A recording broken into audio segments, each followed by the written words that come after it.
βασικές τεχνικές. Να συγχαρώ επίσης και τους καθηγητές που είχαν αυτή την όμορφη ιδέα. Μπράβο σας, συγχαρητήρια. Πάμε.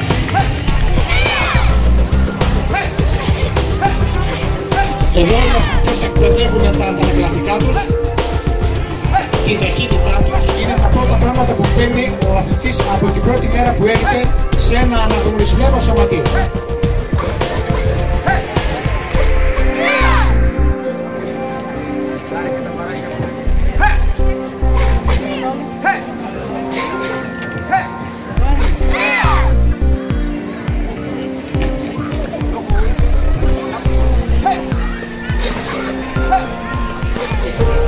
Αυτά λοιπόν που βλέπετε είναι βασικά μπλοκ για να μάθουν τα παιδιά σε μια δύσκολη στιγμή να αμυνθούν όποτε και όταν χρειαστεί.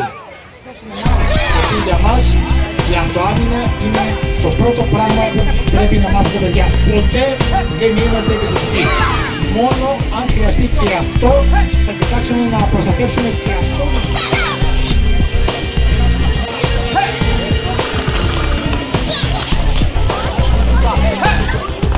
Φυσικά και δεν είχαμε πρόβλημα να γίνουν αυτά και χωρίς το τάμι. Το τάμι γίνεται για λόγους καθαρά να προστατεύσουμε τα παιδιά.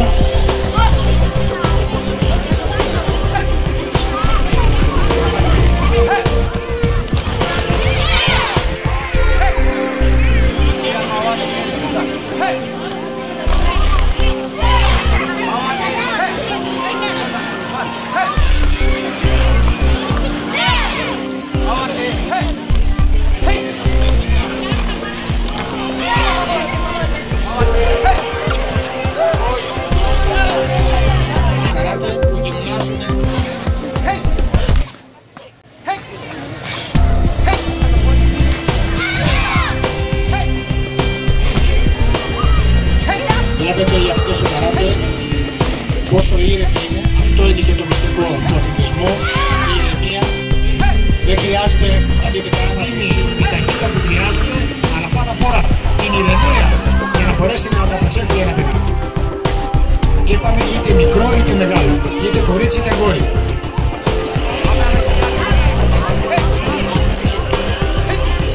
Και στη συνέχεια θα κλείσουμε με μια αθλήτρια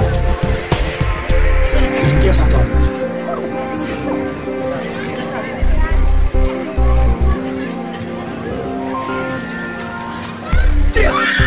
Πλησιάζει από πίσω να την πιάσει το χέρι και βλέπετε τι μπορεί να μάθει αν πέσει σε μια αθλήτρια που γνωρίζει την τέχνη της αυτόνομης.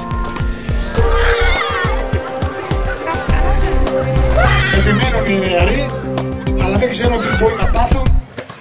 Επαναλαμβάνει και πάλι να πέσει σε μια αθλήτρια του καράτε. Σας είπε κανένας ότι το καράτε είναι για τους άντρες?